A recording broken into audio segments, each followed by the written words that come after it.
Hello everyone, welcome back to my YouTube channel. So on day 19 of Kubernetes series, today we are going to discuss another volume type which is hostPath. In previous video we have discussed about empty dir volume which doesn't provide us a data persistent. But hostPath provide us a data persistent, but there are certain limitations. So let's understand in more detail about hostPath. Then we will see in demonstration how we can use it hostPath for our environment. So basically in hostPath volume, what happened? You basically mount a directory from your worker node to your application containers.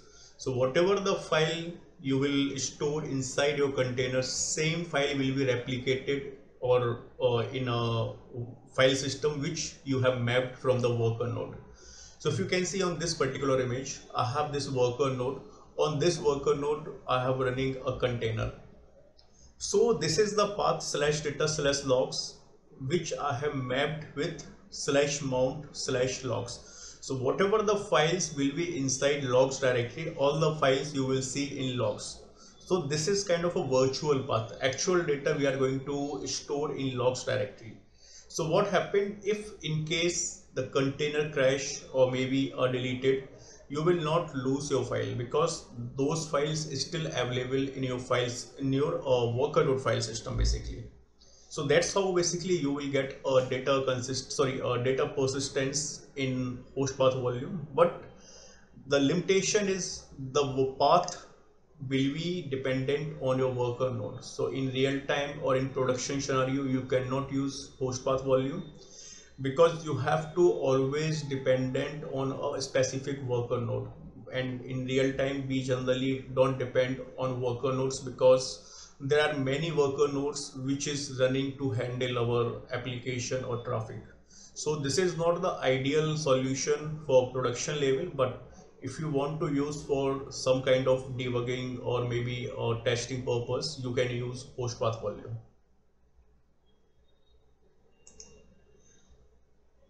So that's what I have mentioned here. When should you use hostPath volume and when you should not use hostPath volume. So in general, we will use hostPath for testing and development environments, and maybe if we have to write our logs directly to a node system, in that case also we can use hostPath volume. But in real time or in production scenario, we should avoid this volume type. There are other volume types which are suitable for production level scenario, which we will discuss in upcoming videos. So there are different types of hostPath types which we can use if we are going to use hostPath volume. So the very first type is directory. So in this case, if you have existing directory inside your worker node, you can use directory. Like basically you are going to tell Kubernetes, I already have a directory, you have to mount this directory. So this type basically we use if we already have a existing directory. Another type we have directory or create.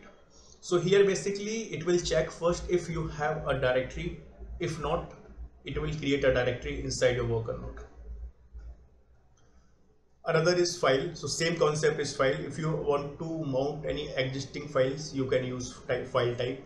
And file or create. If you if you don't have file and you want to create a file, then you can mount it. So for that you can use file or create hostPath type. Another type is socket, chart device, block device. These are some special like generally we use for this some special use cases. Okay, so now let's move to a demonstration. Let's see how we can use hostPath volume for our environment. So let me go to my GitHub repo, and here I have a folder called day 19. So inside this folder I have readme.md file. So we are going to follow this particular scenario here. So let me tell you what we are going to see as part of demonstrations. First thing, we are going to identify how many nodes we have. So in general, if you are using Docker desktop, by default you will have a single worker node. But if you are using as a kind, then you can use maybe multiple worker nodes. That's what we are going to see in this demonstration as well. So if I go to my Docker desktop, let me go. So if you go to settings, Kubernetes, let me maximize this.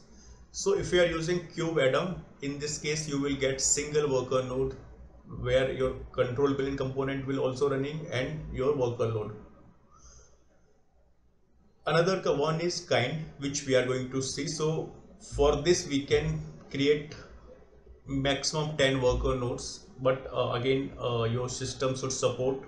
So I have already selected for 2 worker nodes. So second, we are going to create a directory or host path on worker node VM, which we will mount it. So for that, what you can do, if you don't have direct access to worker node, in my case, suppose I'm using Windows system. So what you can do, you can create a debug pod, and from the debug pod, you can access the file system of your worker node. This is just for creating a directory, and if you want to verify the data which you are going to store on that path, for that also you have to create a worker node. This is only applicable if you are using a Docker desktop on Windows system, because you cannot directly do SSH on worker nodes. So this is what we are going to create a directory here, and then we are going to list the content, and this is the simple pod definition file which we are going to use. So API version we are going to use p1, kind will be pod, and metadata name. So this is the name of our application pod, and under specifications we are going to use a BGBox image, because this is a lightweight distribution of Linux, so we can simply execute any command. And this container will start and will exit or sleep in 5 seconds, because we are just going to simply write we are going to basically create a log file here.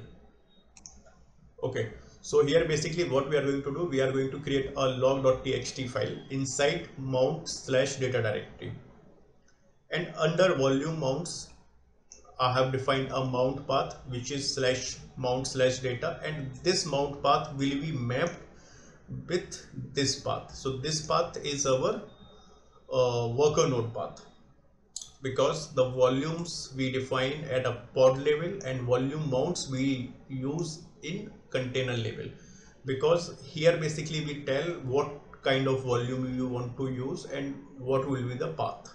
So if you see under volumes, basically we have given a name. So this name, whatever you are giving in volume, that should match to the volume mount name. So this should be same, right? In under host path, so this is the path we are going to map with this path. So whatever the data we will have under /data directory, all the data we will have in this location as well, which will be in our worker node.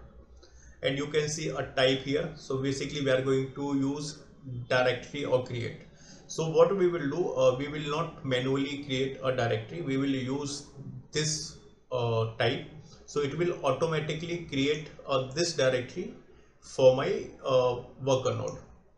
And I'm going to use here node selectors, because I have 2 worker nodes, so I have to specify on which worker node you want to mount this path. So this is the limitations if you are using host path, because it is always depend on a worker node, and in real time we actually don't want this. Okay, so that's what we are going to use, node selectors here. So let me copy the content of this file. Okay, let me create a file first. So demo.ml, and here I will paste the content. So what I will do, before running this file, because this file is already going to create a directory under host path. So before that, what we will do, first we will verify do we have this path already or not. So first we will verify the nodes. So kubectl get nodes. So we have 2 nodes, Docker control plane and Docker workers. So for this demo we are going to use Docker worker node. Okay, so I will create a debugging pod inside Docker worker. Okay, so for that let me copy the command. So this is the command. Basically we are going to run busybox container on this worker node to access the file system. So if I run this, okay, it is not copied. Okay, let me copy it again.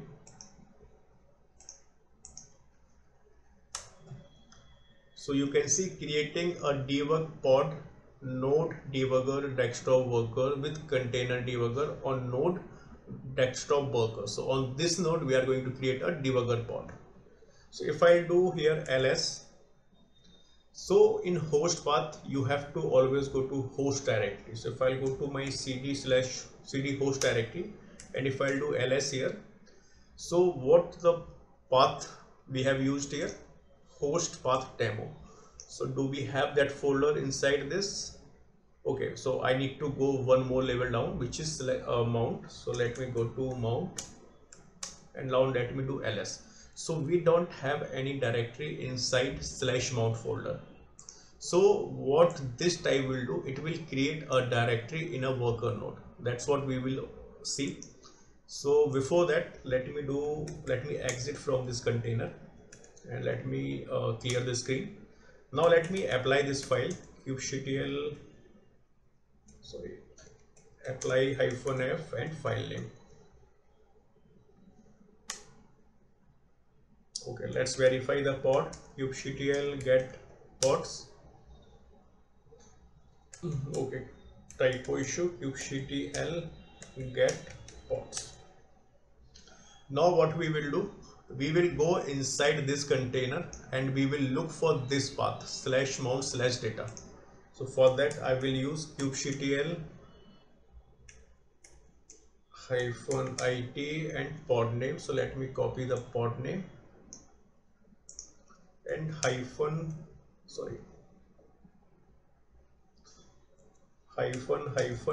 sh. Okay, now I will do ls again here. So this is, we are checking inside our pod which we have created. So if I go to cd mount directory and I will do ls again, so here we have a folder called data. So if I go to data folder and I will do ls again, so we have log.txt file which we have created from this command, right? So what we will do, let me create another file inside this folder, bi demo.txt. So let me add something here. This is just a demo file and I will save it. So if I'll do ls, we have two files inside this mount path.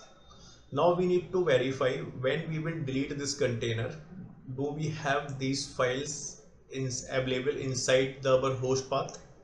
So what I will do, I will come out from this container, I'll do clear screen. Now let me delete this pod, kubectl delete pod and pod name, so which is host path demo -pod.